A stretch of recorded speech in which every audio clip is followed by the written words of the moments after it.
Welcome everybody right now to our webinar today. It's called The Missing Piece on Meeting Transportation Electrification Goals, Utility, Education, and Outreach Programs. My name is Catherine Stankin, and I'm the Policy Director with Plug-in America.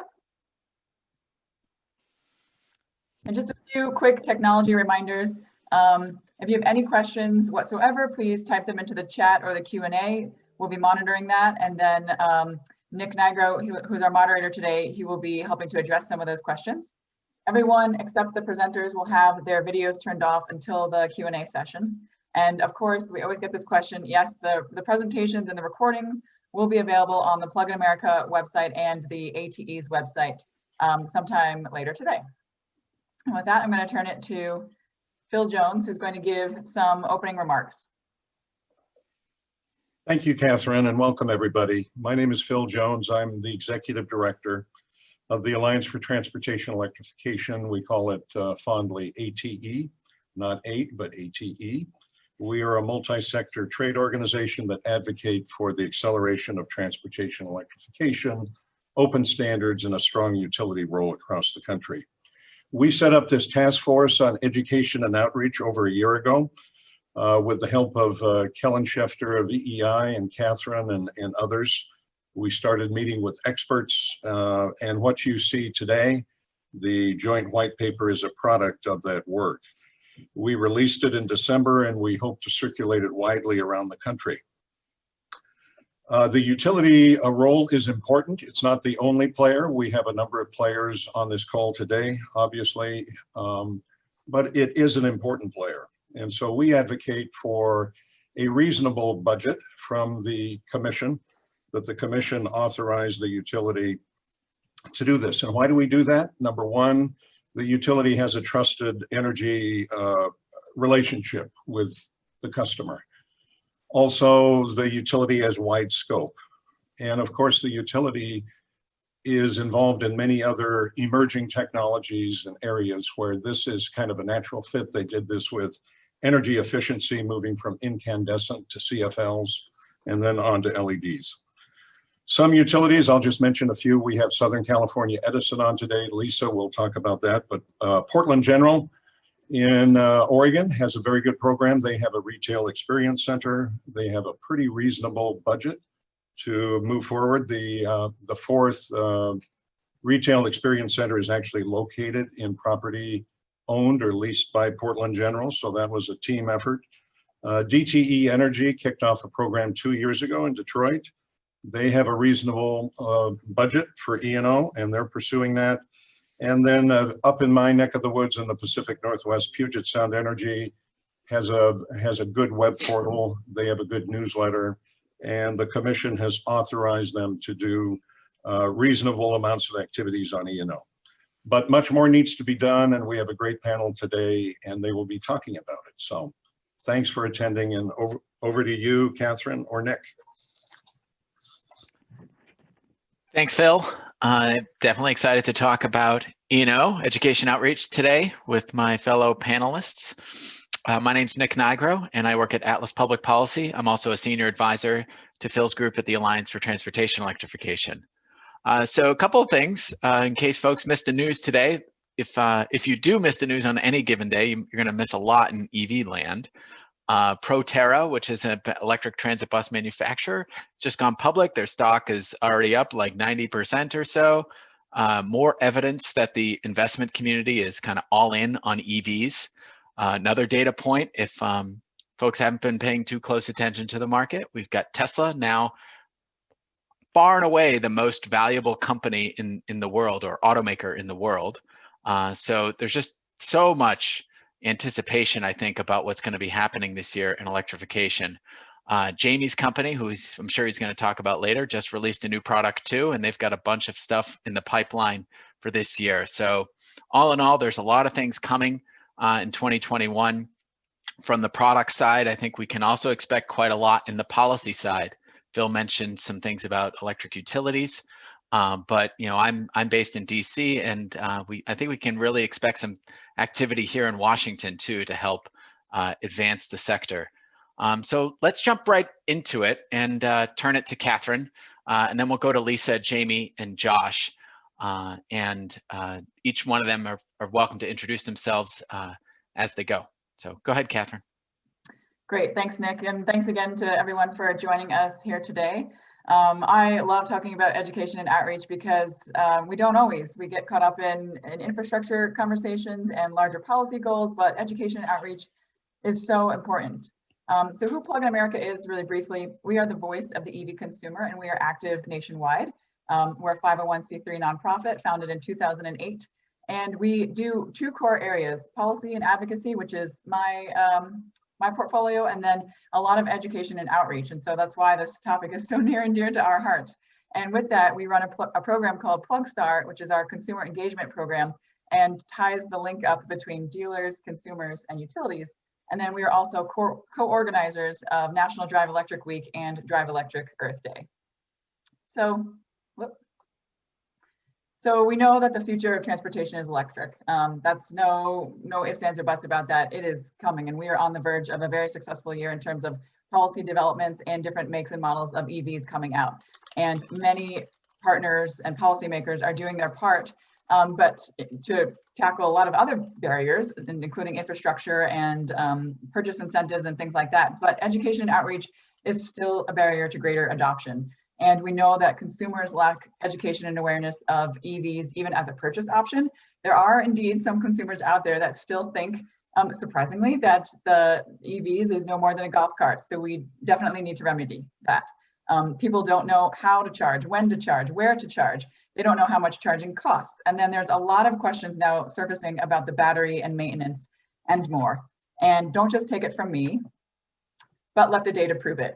And so I'm sorry that this slide is so text heavy, but we'll get to other presentations that are more interactive and lively. But you can see the data there for yourself there. And these are all studies that have been done since 2019 and last year, so fairly recent. But I bolded the points that I wanted you to take away with.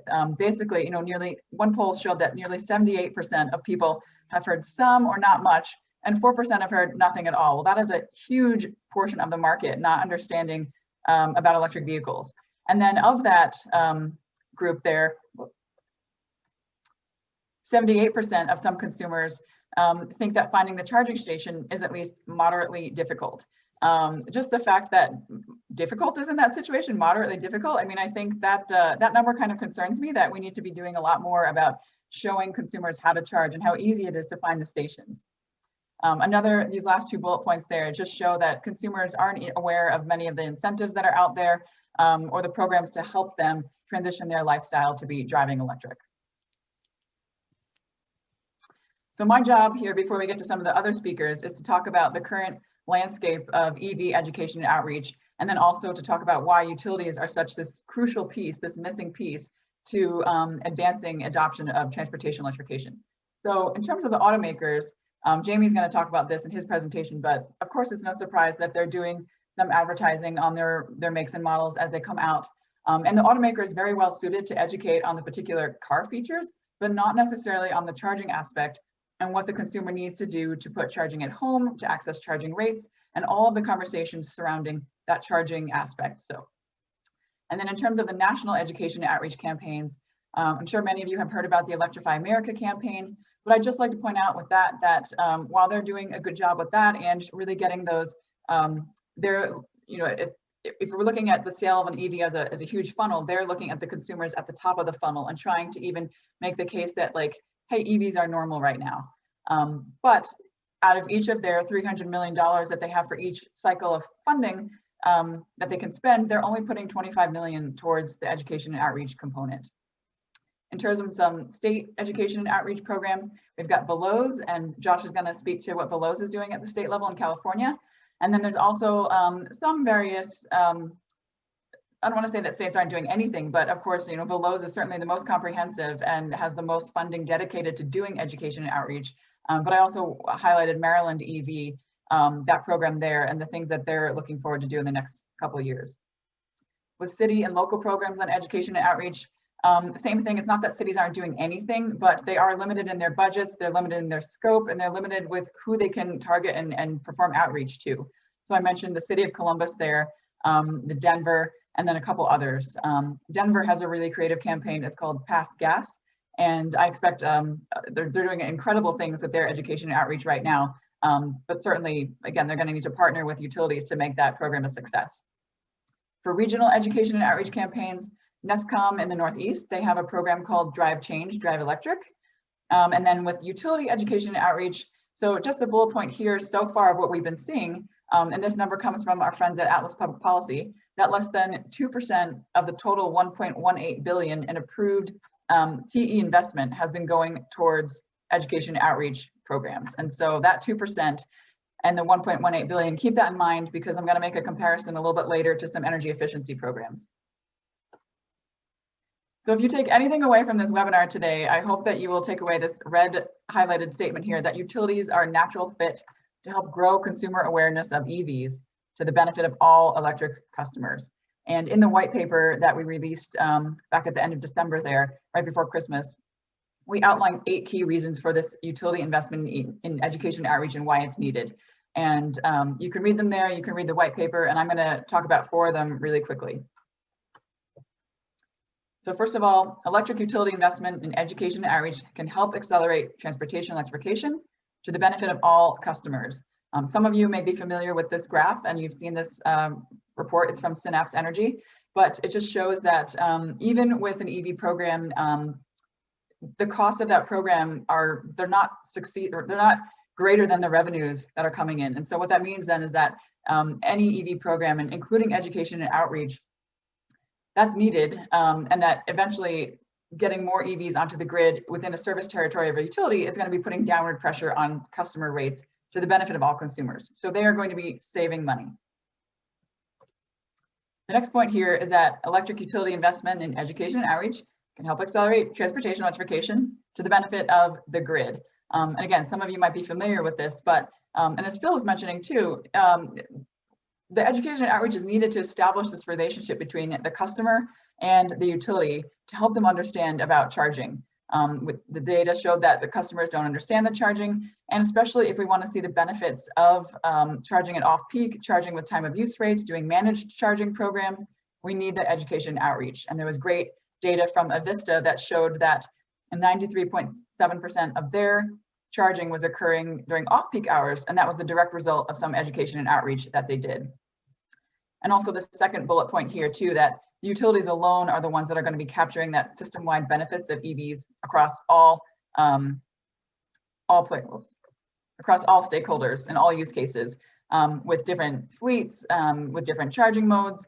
And there was a pilot program done a couple of years ago between PG&E and BMW on integrating EVs into the grid and how they could be used for the day ahead and real-time energy markets. And certainly there's a lot going on with electric school buses and how they can be used in various V2G programs to the benefit of the grid and all customers. Third, why utilities are needed here. Well, there's precedent for electric utility investment in education outreach for EVs based on the education and outreach investment that was done by utilities in energy efficiency technologies. So there's a little, that graphic there at the right is actually from Southern California Edison, showing some of the work that they did for energy efficiency technologies.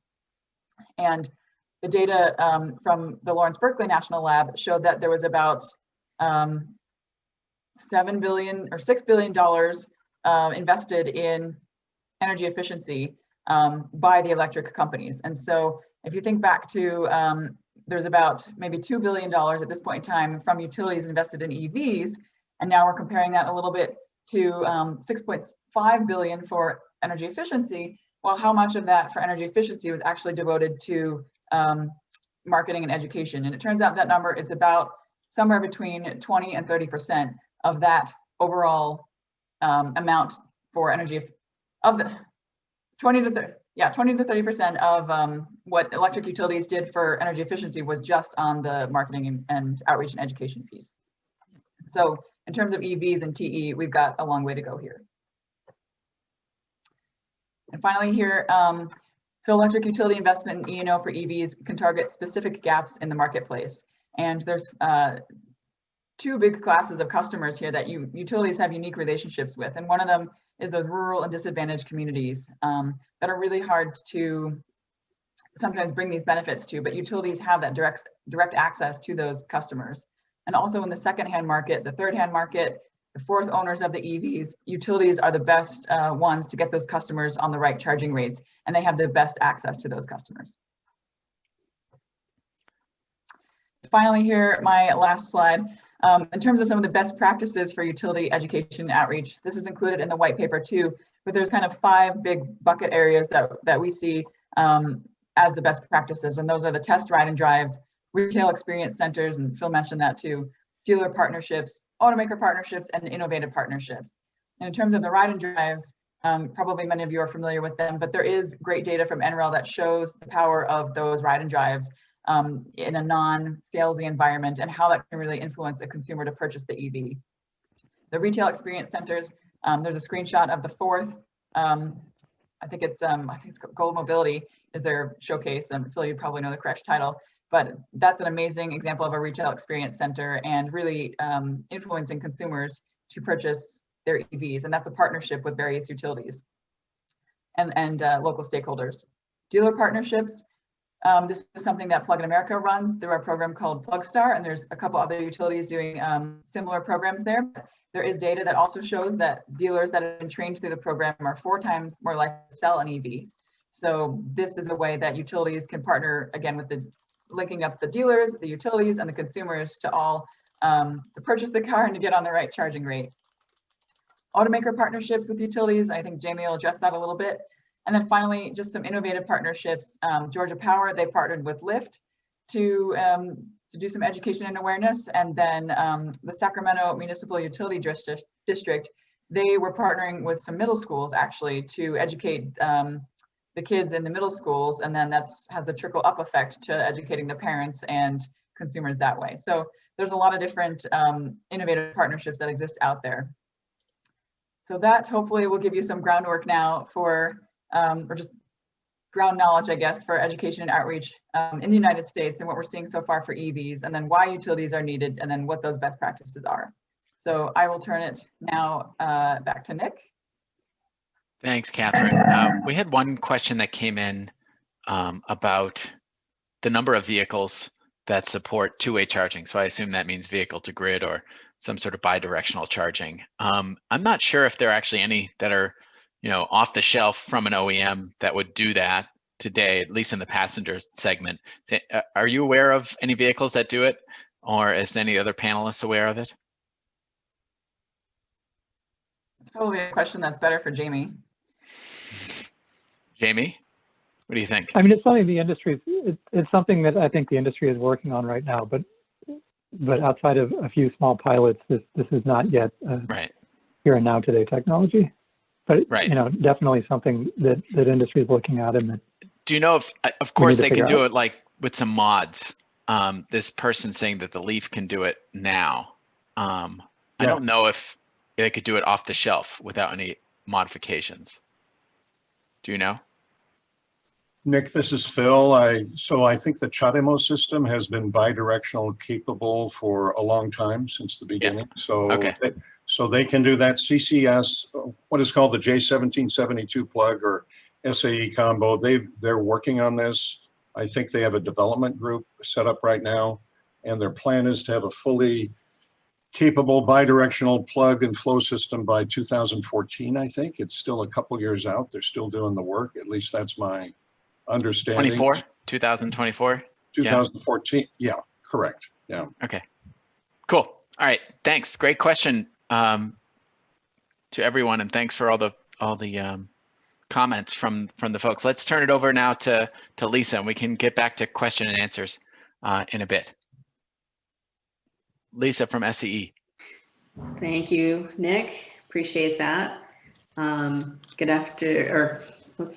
afternoon, yes, everyone. So nice to meet you and to be able to chat here.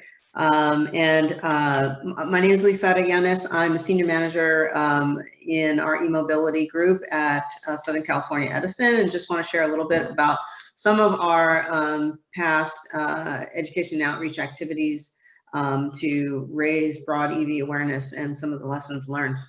So if we go to the next slide, just very briefly want to introduce you to Southern California Edison. We're one of the nation's largest utilities.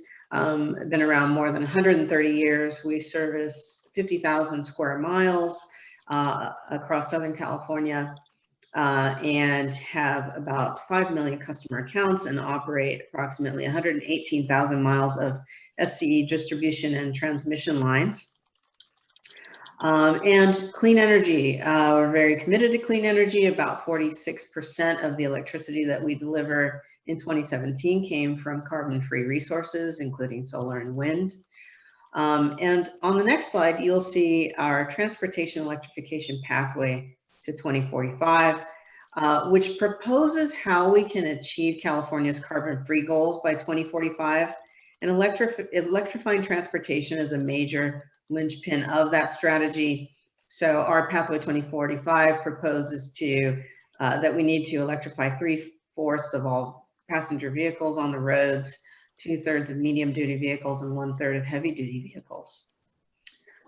So moving on the next slide, talk a little bit what we've done in the education and outreach space. Our first program, which was approved by California Public Utility Commission, allowed some funding for broad EV awareness, and we used it in a number of different ways. One of the ways is very much aligns with Catherine's presentation, but was around event marketing and building awareness with customers on the benefits of EV adoption and working to debunk myths and barriers like, the battery life, the viability, the range, the cost of ownership, etc. We also use those event opportunities as forums to promote our Clean Fuel Reward, which is a rebate for the purchase of a new or used AV, and our prime rate, which is specifically for EV owners who charge at home. And so, we had a number of segments that we did this in. We did ride and drive events. We attended or participated in ride and drive events, even in a couple of auto shows. One in particular, the OC Auto Show. We have some photos from that event here where there was an electric avenue and we were the sort of the anchor location there. And in just 1 year, in 2019, we generated almost 750,000 total impressions and had nearly 13,000 interactions. So on the next slide, I'll share with you some of the insights from that. Customers are very interested in overall cost savings. Obviously, they needed to know about rebates, incentives, fueling, and maintenance of EV ownership. And so a lot of what we did in those engagements was very much around education in the overall cost savings. And most customers were unaware of the very, the affordable entry point with a pre-owned EV. Again, most were sort of aware of vehicles like Tesla, but less so about many of the used EV options that were out there. And we also found most customers were not aware of the maintenance being much less and maintenance costs being much lower with EVs versus ICE vehicles. And in our interactions, we've run into many customers who had interests, but some very specific, very personal kinds of questions that they needed help with, related to maybe where they lived and their accessibility to charging, or what specific type of EV could really work best for them. We also found that testimonials from real people, having EV ambassadors, was a very effective way of communicating the benefits. And finally, we found that they wanted to get a lot of this information from us, the utility, and I think that boils down to trust. They wanted the support, they wanted questions around the vehicles, around charging, around costs, and I guess they felt we weren't trying to sell them a car, so we were maybe a safe group to get that information from. So on the next slide. Other education tactics we've taken. We have an online tool, cars.sce.com, where users can search for new and used EVs. And this, I think, is an enhancement. Many tools out there share or compare new vehicles, but we, again, want to promote the rich used EV market. And it's very customizable. It'll match, match you up with a vehicle based on your family size, your average commute, mileage, what kind of body style you're looking for. And it also personalizes incentives for you based on your zip code, also your income, and really helps customers evaluate their options better that way. And next, I'll show you another screenshot, a couple of screenshots where this is, again, giving you the basics on a vehicle, showing you the costs after incentives, and also what's your estimated cost to fill up monthly. So again, in our education and outreach tools, we really want to share what estimated costs are going to be, so customers can see what kind of savings they're going to realize by owning an EV, both on the fueling side and on the total cost of ownership. So you can see in the bottom graph, this is comparing, a Kona electric vehicle to a gas-powered Kona, same vehicle, lower cost of ownership over 5 years, realized primarily through fuel savings and some maintenance savings. So looking forward to additional discussion on this topic. Definitely feel like it's a really important discussion because, while we are definitely in the market to help provide infrastructure to fuel electric vehicles, we did see success with some of our education and outreach activities, and we feel that we could continue to do that given approval and funding towards those efforts. Thank you. Hey, Lisa, we had 2 quick questions for you before we move on. One is real easy. Where's that data coming from that you were showing? Where's the car data coming from that you were just showing? Is that from Kelley Blue Book or another source? Well, we partnered with a company, Zappyride. Okay. PG&E is also working with them Yeah. on their tool, SDG&E, and so we create the tool ourselves. Right on. And then but we do use our own. We've sought to make improvements so that we have real Edison rate data go into those tools to help customers estimate. Okay, cost. Cool.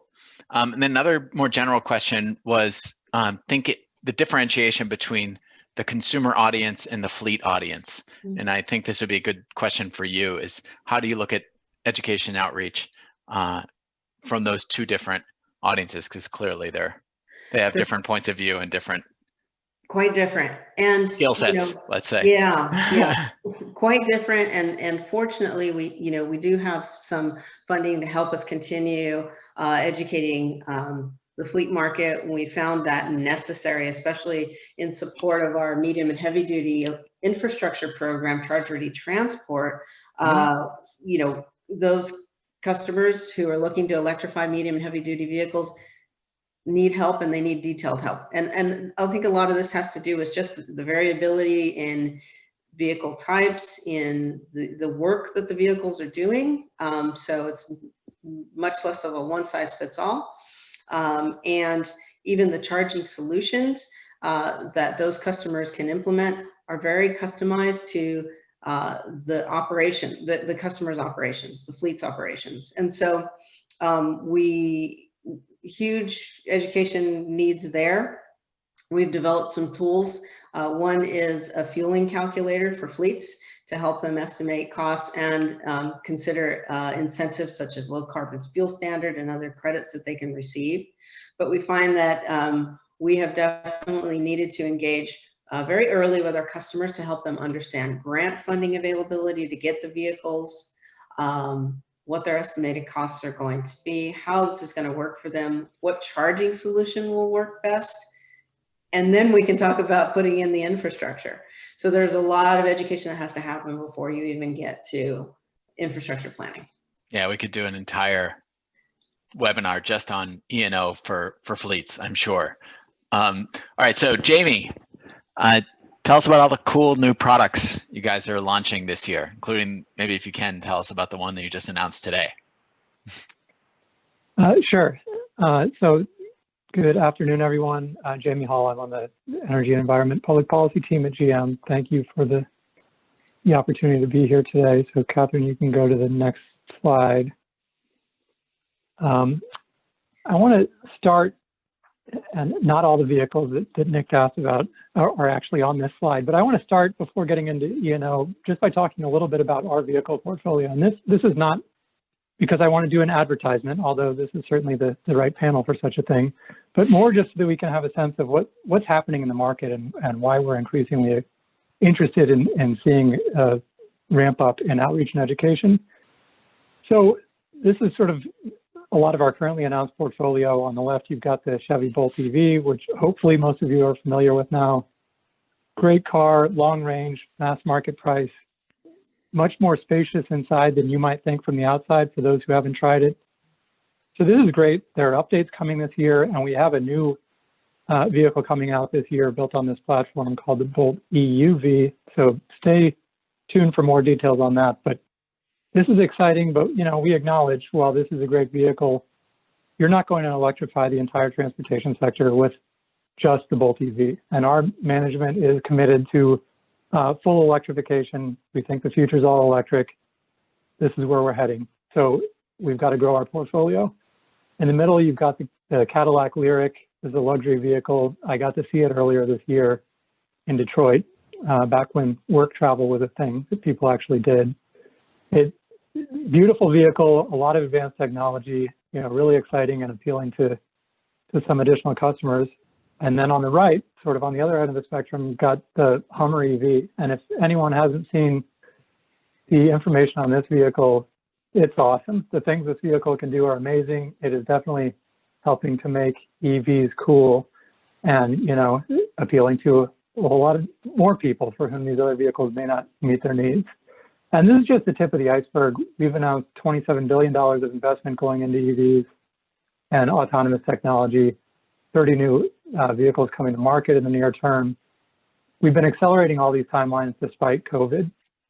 But this is not just GM. You're seeing this across the industry, more models, better models, more diversity of models. And so we think we're at sort of a turning point in this industry where we can start to see a real ramp up in sales, but that means going beyond early adopters, and that means we've got more and more of a education outreach problem to solve. So how do we reach these new people? So next slide, Catherine. Part of our solution here has been what we call Bolt EV Academy.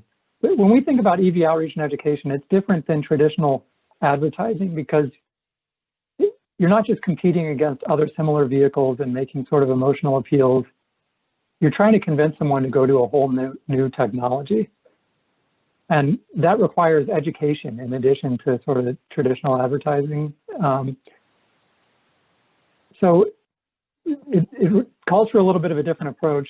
And part of what we've done is this series of short videos, which we call Bolt EV Academy, to walk people through things like charging and range, and then some Bolt specific features. So Catherine, if you could play this video, it's one example, and these are all available online. Let's see if this works.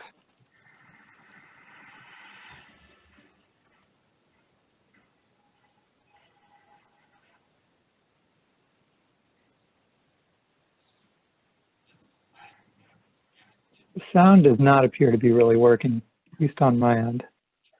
Okay. Hold on a second. I will. If it doesn't work, it's all right. I can sort of explain a bit of what's in there, but. And let me share it again. Hold on. Get out of this. Da, da, da, da. One more second. It wouldn't be a COVID panel if there weren't technical troubles. You're on mute, Jamie. I'm just kidding. I forgot to press that share computer sound button, but here we go.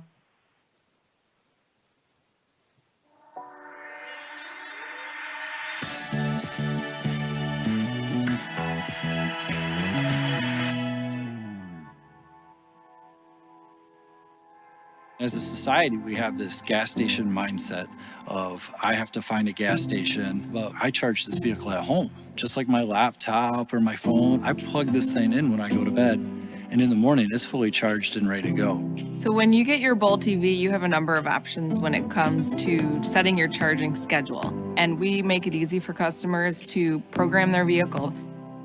For example, location-based charging allows you to set your vehicle preferences to maybe start charging at 11 p.m. and then every time you're back at that location, the vehicle remembers that schedule. But anytime you're trying to charge outside of that location, your vehicle will begin to charge immediately.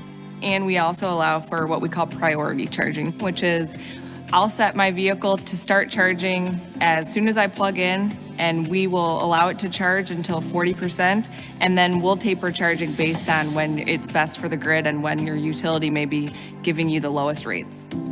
There's two ways to think about it. I go back and forth. Some weeks I don't charge my vehicle until I absolutely have to, and other weeks I plug in at every opportunity I have. Everything can be done from within the vehicle, and customers can also check the status of their charging and how far along they are through the My Chevrolet mobile app. I always say charging takes me 5 seconds because it's truly just the time it takes for me to plug in my vehicle.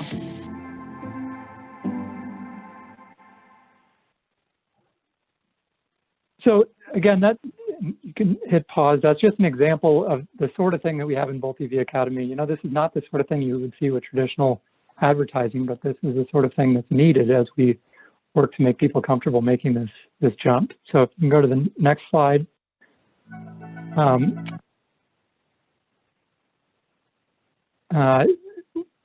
We have another website, which we call Living Electric, that again has just a lot of the basics on, you know, how does this work for regular people? We've got some simple customer stories.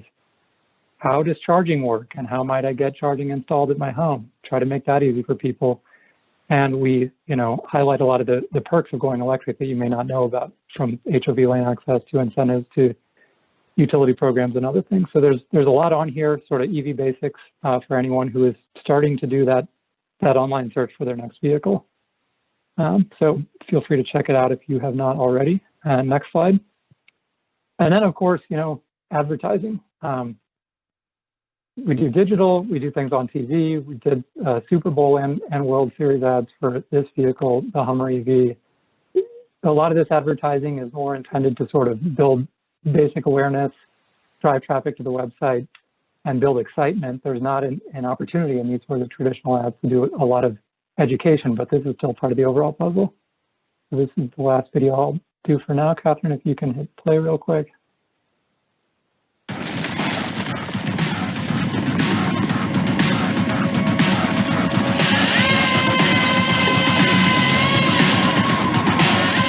Introducing the world's first all-electric super truck.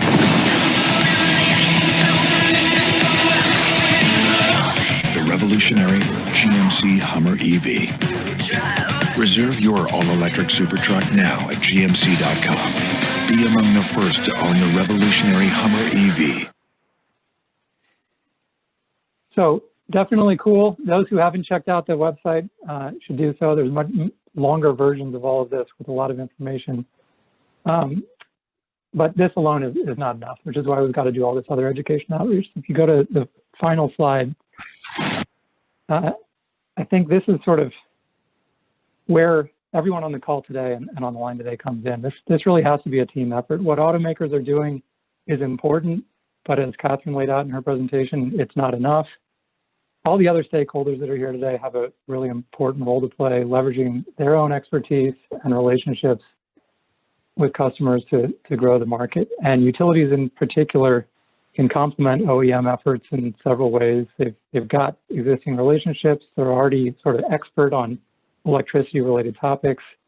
They're better suited than anyone else to answer the questions that customers always have around what's it going to cost me to charge. So we think there's room for all the above. We think we all need to work together. And we just launched a new website and campaign that kind of gets at this. If you go to gm.com, we have a new logo and a whole new focus on electrification, and the campaign is everybody in. We need everybody in if we want to get there. So happy to take more in questions, but I think I'm a bit over time. Hey, thanks, Jamie. Couple things.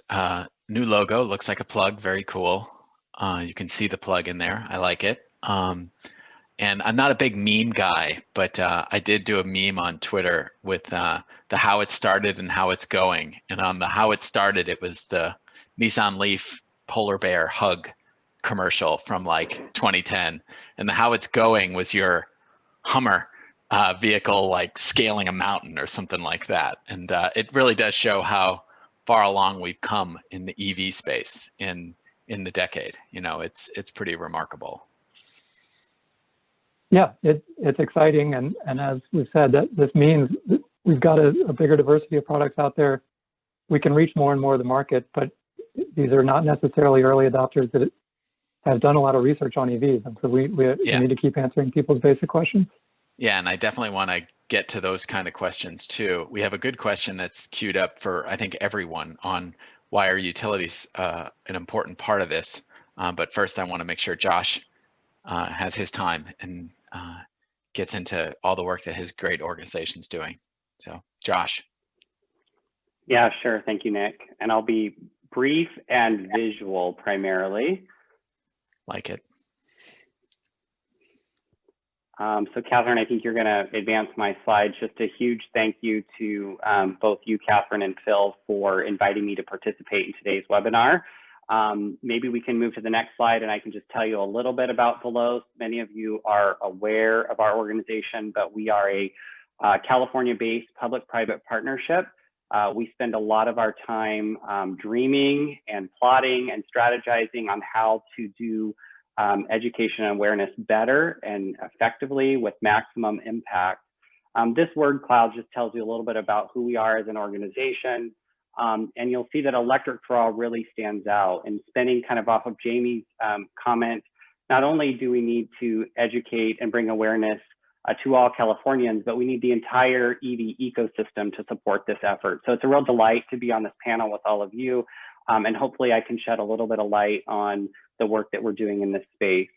And while Veloce is most publicly known for our education and outreach efforts, we have a variety of other technical programs that support this entire movement towards transportation electrification. So with that, next slide.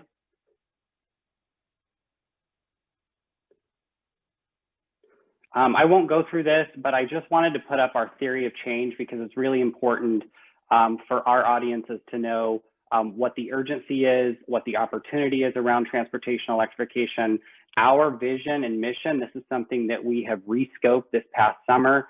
Our strategy, we still harness our work around the three key barriers, which we see as upfront cost, issues around charging and charging infrastructure, and awareness and education. And today, of course, we're advancing that last one as the priority of the call.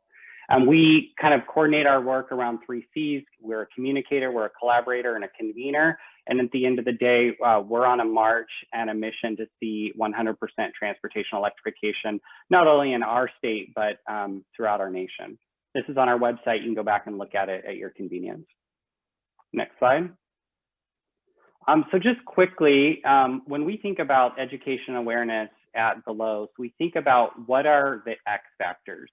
And many of you have spoken today on the panel about different parts of education and awareness.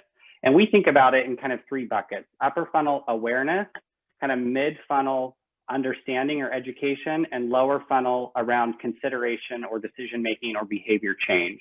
And so these are kind of the 5 buckets that we at Veloce spend a lot of time thinking through as we try to really make impact towards advancing transportation electrification. So in terms of inspiration, you know, we set our goals high. We think about how to make breakthroughs through all the different media noise. We try to bust through the typical engineering and technical jargon. And at the end of the day, what we're trying to do is really tug on people's hearts and souls. We really want to inspire people. But it requires not only inspiration, but it also requires in parallel myth busting. So it's one thing that we think a lot about. In terms of the audience, those of you working in education and awareness know that this is really important. It's important to know who they are. It's important to know what makes them tick. It's important to know their psychographic profiles. And at the end of the day, it's important to know how to focus your attention, because in California alone, we have 40 million people here. And so how do you reach 40 million different people with the benefits of electrification? And so in part, that's why we call our annual EV awareness campaign Electric for All. Third here, it's really important to think about the message, the messenger, and what I'm calling the Mona Lisa. So on the message, you know, you want to not only think about the rational benefits like pricing and total cost of ownership and clean air, but you also want to think about how to be edgy, how to be funny, how to grab attention, how to think authentically, how to communicate with authenticity, and what are people kind of dealing with in the moment so that you can have your message resonate. Equally important, of course, is the messenger. Who's carrying that message? Is it the organization? Is it a spokesperson? Is it celebrity talent? Is it local talent? And so we spend a lot of time thinking through that. And then on the Mona Lisa, just for kind of grins and giggles, it's really important to us to think about the creative arc and the story arc. So we spend a lot of time thinking about how to create creative, whether it's animation, whether it's a video, whether it's a live production. How do we really grab people's attention and then lead them down a path that moves through that so-called funnel that Catherine was talking about earlier?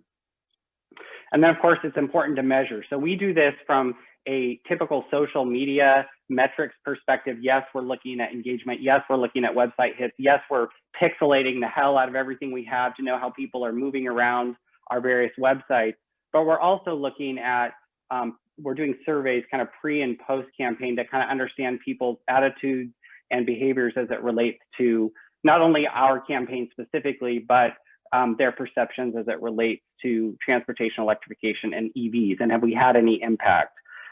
Someday I would love to do an econometric wide study. I mean, that's going to take hundreds of thousands of dollars, but to really understand how the different education and outreach programs are specifically moving the needle on adoption of electric vehicles. And then last but not least, collaboration is really important. And on the panel here, represented by Jamie and GM and Lisa from Southern California Edison, both sit on our board of directors, but we work with all of you. Just a really important thing, because it takes the whole ecosystem of transportation electrification advocates to really move this space forward. So our campaign, Electric for All, which is powered by Veloce, has behind it 40+ members from all over, from automakers, utilities, NGOs, EJ communities, charging providers, government, and so forth. And the sponsors of our annual campaigns are often automakers and utilities. So Phil, to your point, utilities are a really important and key role, not only in their own education and outreach efforts, but also in sponsoring and partnering with uncommon alliances such as Veloce and the entities represented on this call. So next slide, and I'll try to wrap it up with some visuals here. This is just a kind of a graphical representation of our Opposites Attract campaign, which we did in the fall of 2018, where we were bringing different personalities together to talk about EVs. So on the left, we did a short video where we had a rabbi and a hipster and a Chevrolet Bolt driving around Griffith Park in LA, and really talking about how they're different, but how through the lens of EVs, they can really come together and talk about and enjoy the benefits of electric vehicles. On the right, you see some banner ads where we brought together dog lovers, cat lovers, punk rockers, and symphony goers. And this was actually a quite popular campaign. It was about $1 million campaign that focused on the large metropolitan areas in California. Next slide. We are most known for, at this point, by our Kicking Gas campaign that we did in 2019, starring Arnold Schwarzenegger. This was roughly a $2 million campaign from a budget perspective, mostly a digital campaign, but everything from digital billboards to social media to digital display banners, and then of course, various videos. So the top photo is just a look at the cover art for the hero video, Kicking Gas, and then the lower picture, of course, is an example of one of our 60 or so digital billboards we did up and down the state. Next slide. I won't go through all these metrics because I think I gave many of them in the summer webinar that we did, but I put them in here so you all have it as a record. But essentially, Kicking Gas went viral. It blew our expectations. You can see that we had well over 224 million total impressions. And this is just kind of on the campaign side. This is nothing about media engagement or just elevation and credibility of the brand. So all in all, a very successful campaign. I do want to note in the bottom right corner that we carefully track how many leads our campaigns are sending to automakers to learn more about electric vehicles, and that's a really important metric that we track. Going into our next campaign, we're also going to be tracking how we're sending leads to our electric utility partners, as well as some of the new tools that we have on our EV shopping tool website called electricforall.org. Okay, next slide. So here is our electricforall.org EV shopping tool. Much like Southern California Edison, Plugstar, and many of the other organizations, we are providing a free advanced and zip code based shopping tool. That's what's represented on the left. I just want to note that as part of our fall effort, we added in partnership with Electrify America, the tool on the top right, which we are calling the Home Charging Advisor. It's a pretty big project where we list all level UI certified level 2 home chargers on that website. And you can put in your zip code and find what kind of incentives are available to you. Phase 2 of that project, which we're hoping to launch by the end of this quarter, will be, you can actually go in there and we will white glove through a technology partner the application that you would make towards those incentives. So it's a really exciting project. Check that out when you get a second. And then just a week or two ago in the bottom right, we have begun doing some dedicated myth busting. And so that's a new page that we're building out on electricforall.org, both just general consumer, but we're prepping the site for our upcoming campaign. Next slide. We don't have to play this, but I just want to let you know that in the fall we debuted a new permitting video, kind of getting at what Jamie was saying earlier. This is not necessarily meant to be upper funnel awareness, but this is targeted towards permitting officials and just bringing broader awareness around AB 1236 and the effort to streamline the permitting process. And that can be found on our website at veloce.org/permitting. Next slide. And then I did want to just wish you all, I hope you had a wonderful holiday season, wish you a happy new year. And with this gift, I don't know if it'll play. If it plays, it'll bring you a little twinkle and sparkle in the trees. But this is a teaser for our upcoming campaign. It was scheduled to launch on Thursday, the 14th. But in light of the challenges in DC, we have postponed our launch to January 27th. So we will have a whole press process, a whole social media process that you all can engage with us on as it relates to that new campaign. So stay tuned. Hey, thanks, Josh. Yep, I think I'm done, Nick. Awesome. Okay, we've got a few minutes for some questions. I'm going to try to roll together two questions into one, and it's on utility roles, which is a big part of what brought all of us here together. And I'd just like to hear from everyone about, why they think utilities are a good fit for this. Some people might consider them to be, a little old school and not necessarily always on the cutting edge. No, don't take anything personal, Lisa or Phil. But this questioner was asking making a remark about how long it took them to get engaged in the energy efficiency space, historically speaking, in the Northeast. But looking ahead, why are they a great partner? And what is that? Is there a connection with energy efficiency? Catherine made that comparison with education spending, with efficiency versus transportation. So is there that? Do you think that connection's there? When it comes to education spending and that sort of thing. So let's start with Lisa, then we'll go to Phil, and then Josh and Catherine, if we have time. Well, again, I would say that it would, we want to create demand, and but customers have questions. They need more information. They do often turn to the utility for that. Southern California Edison, we started doing energy efficiency in the 80s. So, you know, hand in hand went that education and outreach with those activities. And frankly, you know, we have just found that so far does appear to be, you know, still appear to be a need. They've got questions for us when we go to, for example, ride and drive events that maybe Plug-in America is putting on. You know, our booth is very well attended, and folks want to know, you know, what they can expect, especially from the charging experience, in terms of their costs and their options. And we have found that it's easier for us to be able to bundle all of that together and provide all of that information, you know, in a bit of a one-stop shop. Mm-hmm. Phil, you want to add anything there? Yeah, just say quickly, you know, I'm a former regulator and I'm familiar with the Vermont efficiency model and the Energy Trust of Oregon. That's a third-party organization that's set up by state law to carry out a public purpose.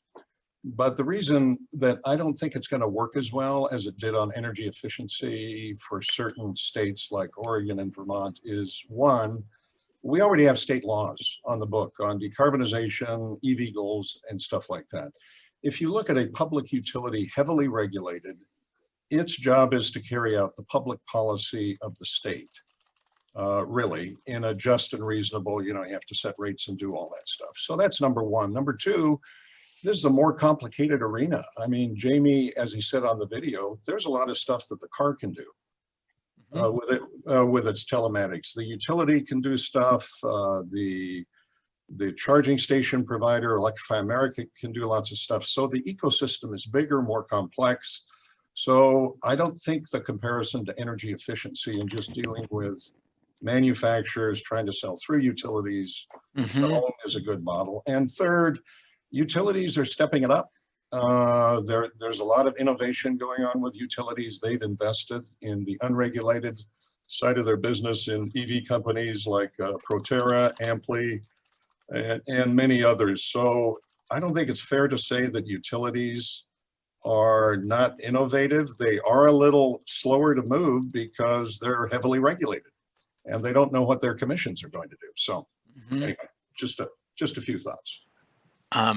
Okay, so last question is from me. I know we're going to go a couple minutes over, but I really wanted to hear what folks think about, you know, we saw what kind of products are coming from Jamie's company. The list of new EV companies is long, and new products is very long for this year. So it's a very exciting year. It's also, I think, a transitional year in that the products are considerably different than what we were looking at 10 years ago with the Leaf, a 75-mile range Leaf, and a 35-mile range plug-in hybrid Chevy Volt. Very different.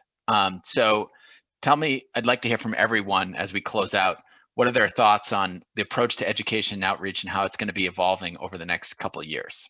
So let's start with Catherine. Well, I think that the takeaways here, I mean, as we've seen from everybody, I mean, we need all partners pulling together here, and the utility is that critical central spot. And so I encourage regulators and their staff to be reading through the white paper and then seriously looking into approving some utility investments in infrastructure and education and outreach, because we need that dedicated funding amount to get the word out about these vehicles, get the word out about how to charge, where to charge, and we can't do it without utilities. So right on. Landing on that. Josh, let's go to you. Yeah, I mean, I think what I'm most excited about, and you're right on, Nick, I mean, this is going to be, the next year, 2, 3 are going to be transformational based upon what we're seeing. What I'm excited about is it looks like many of the core sectors are now going to really stand up real muscle behind this effort. You know, we've long thought that the key sectors behind transportation electrification are government, utility, and automakers. And I think we're going to really see many of those core sectors invest more deeply, not only in their products, but in helping boost education and outreach. And whether they're doing that internally for their own product or their own program, you know, we're really excited about that, but also excited about what kind of partnerships, you know, we can put on the table to really go deeper and further and wider. I mean, we have a whole tranche of people that aren't believers in EVs. And so, you know, we can talk day in and day out about all of our programs and budgets, but we have a lot of heart changing to do. And it comes down to getting out there with simple messaging and answering basic questions. And then knowing that the product and the diversity of the product is coming quickly is pretty exciting, because we can now say with a straight face that there are over 60 models in California that are available to consumers, not just in a Econo box. So I think, you know, we're really jazzed about that. Lisa? Well, we look forward to, you know, again, being able to be out there and help our customers, you know, adopt these vehicles. We will continue to drive and lead the way on rate reform, making that simpler and easier for customers to understand that piece of the charging solution. We now have a statewide, you know, point of sale clean fuel reward on the sticker when someone purchases a new vehicle. I think that's great innovation. We want to continue to support and hope to continue to support the used EV market and customers purchasing used EVs. You can get now, you know, again, get a certified Chevy Bolt. I've seen them around 16,000 with over 200 miles of range. So, you know, we want to help drive that more equitable mass market adoption and keep that focus there. So we'll continue to provide infrastructure where it's needed through our Charge Ready 2 program, and with a special focus on multifamily buildings. But we really want to get the word out about how great these vehicles are and why customers in those communities should be looking to adopt them. Awesome. Jamie? I think you're just going to see sort of more of everything. You know, Josh used the word Econo box, which is not my favorite word, but I think we're getting to the point where we've got more and more exciting vehicles. So you're going to see more messages, more excitement. I think more focus on doing education outreach in the sector. We're going to be reaching more people. So I think there's going to have to be more diverse messages. I think you're going to see a lot more effort across the country, hopefully some more leadership at the federal level. And my hope is that a lot of I saw a question in the question box about what are the myths that you're having to bust these days.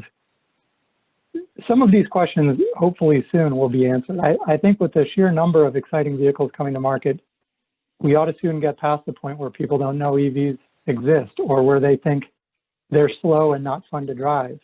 I think those questions should get answered in time, and we will start answering different and more interesting questions. And I'm hopeful also that the infrastructure deployment will ramp up, and, you know, we'll get to the point where we don't have to spend as much time on really the basics around charging. As this becomes a more mature market, some of this is just going to become more general knowledge. But in the near term, it's more of everything, more messages, more excitement, and I think more from all of you. Awesome. Phil, do you want to say anything before we close out? No, I'm good, Nick. Thanks to everybody, and thanks to you. Yeah, thanks for the opportunity to moderate the panel. Thanks for the invitation, Catherine and Phil. Great paper. Check it out on ATE's website or Catherine's Plug in America website.